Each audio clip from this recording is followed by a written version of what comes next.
الشيطان الرجيم. بسم الله الرحمن الرحيم.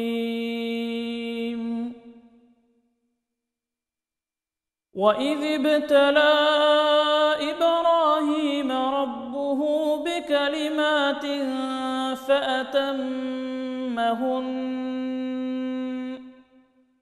قال إني جاعلك للناس إماما قال ومن ذريتي قال لا ينال عهد الظالمين.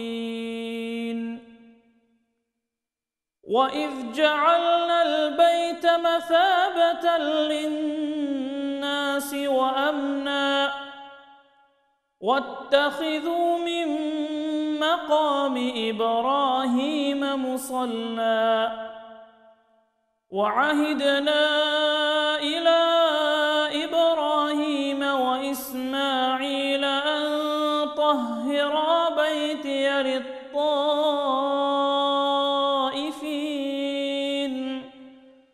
للطائفين والعاكفين والركع السجود.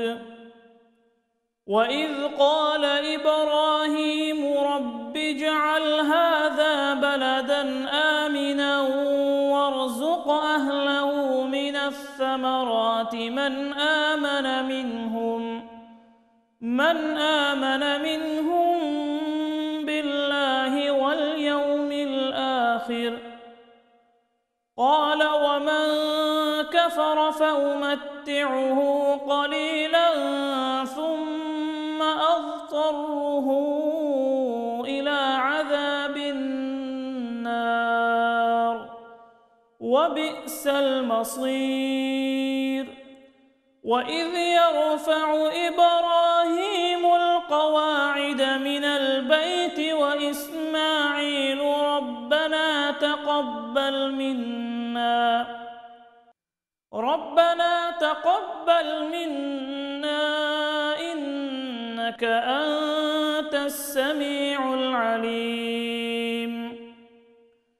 ربنا واجعلنا مسلمين لك ومن ذريتنا أمة مسلمة لك وأرنا مناسكنا وتب علينا إنك أنت التواب الرحيم.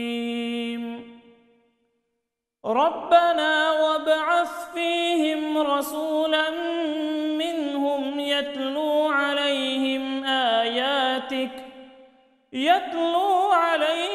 آياتك ويعلمهم الكتاب والحكمة ويزكيهم إنك أنت العزيز الحكيم.